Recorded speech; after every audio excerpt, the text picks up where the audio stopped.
Sabe a Reforma Protestante? Um dos maiores movimentos da história. Pois é, ela nasceu de um momento de crise. Mas, olha, não é a crise que talvez se esteja pensando. Hoje a gente vai mergulhar na história de como o desespero de um homem, Martinho Lutero, acabou criando um guia que mudou a fé para sempre. E esse guia são os seus catecismos. Então, a pergunta que fica é essa. Pensa só. Um cara como Martinho Lutero, no meio daquela confusão toda para reformar a igreja, o que seria tão sério, mas tão sério, a ponto de deixar ele desesperado? A gente logo imagina, sei lá, a oposição do Império, do Papa. Mas não era nada disso. A resposta, na verdade, estava bem mais perto do que se imagina.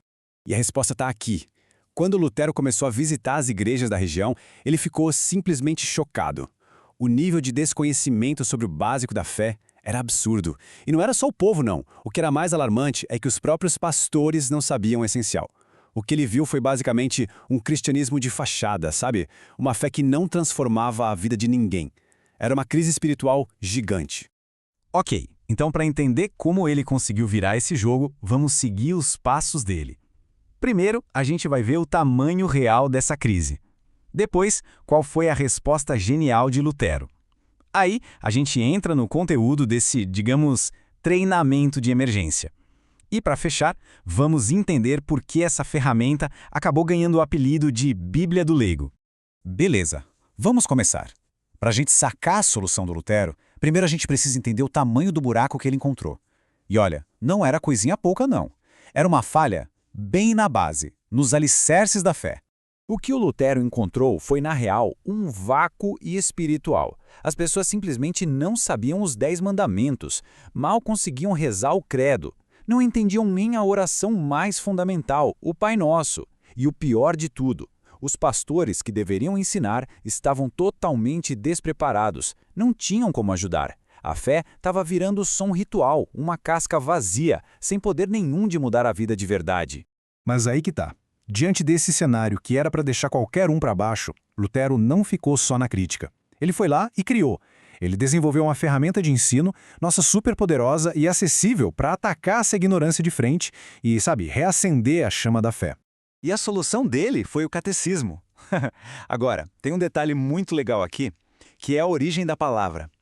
Catequizar vem de uma palavra que significa ecoar. A ideia não era inventar a roda, sabe? Mas sim fazer com que as verdades mais importantes da Bíblia ecoassem. Ecoassem na mente e no coração de todo mundo, de um jeito bem claro, que ficasse na memória. E a estratégia do Lutero aqui foi genial. Ele não fez só o manual, ele fez 2. Tinha o catecismo menor, que era bem simples, direto ao ponto, para ser usado em casa, pelas famílias, no dia a dia. E tinha também o catecismo maior, que era bem mais denso, um material de apoio para os pastores, para eles prepararem os sermões e ensinarem com segurança. Ou seja, era um ataque em 2 frentes para educar a igreja inteira, da base até o topo. Tá, mas o que exatamente o Lutero achava que era o essencial? Bom, ele basicamente pegou séculos e séculos de teologia e resumiu tudo em 3 pilares. 3 coisas que, na visão dele, todo cristão precisava saber de cor e salteado. E este aqui é o coração do catecismo. Primeiro, os 10 mandamentos. Pensa neles como um diagnóstico, tipo um exame que mostra o padrão de Deus e onde a gente erra. Segundo, o credo apostólico. Esse é o remédio. Ele mostra quem é Deus e o que ele fez por nós através de Cristo. E em terceiro, a oração do Pai Nosso, que é a nossa resposta de fé. É como a gente conversa com esse Deus. E essa ideia da doença e do remédio é genial. Ilustra perfeitamente a lógica. De um lado, você tem os mandamentos, que mostram a nossa doença espiritual, a nossa incapacidade de sermos perfeitos. E do outro lado, o credo, que aponta para o remédio, a promessa de salvação que Deus oferece de graça. É uma jornada muito poderosa, que vai do problema direto para a solução, da lei para o evangelho. Acontece que a simplicidade e a utilidade prática desses guias foram tão, mas tão impactantes que eles logo começaram a ganhar apelidos. E esses apelidos mostram o quanto eles se tornaram importantes na vida das pessoas. E o legal é que não eram nomes oficiais, não. Eram apelidos que o próprio povo deu. Isso mostra o impacto real que o trabalho do Lutero teve na prática. Bora ver os mais famosos? O primeiro deles, a pedra de amolar. Pensa numa faca cega. A pedra de amolar deixa ela afiada, né? A ideia era essa. O catecismo era visto como essa ferramenta que afiava a mente e a fé, deixando o entendimento mais cortante e a convicção muito mais forte. Outro apelido sensacional era o canivete suíço. E por quê? Simples, porque era uma ferramenta com 1001 utilidades para a vida cristã. Precisava de uma resposta sobre doutrina? Tinha lá. Um guia para orar? Tinha também. Um norte para a moralidade? Tava lá. Era tudo num manualzinho pequeno e fácil de usar. E aí vem talvez o apelido mais famoso de todos, a Bíblia do Leigo. Esse nome, cara, resume perfeitamente a grande sacada de Lutero. Ele pegou aquela biblioteca gigante que é a Bíblia e tornou ela acessível. Ele apresentou o filé mignon dela de um jeito que qualquer um, não importava se tinha estudo ou não, podia entender e, mais importante, aplicar na vida.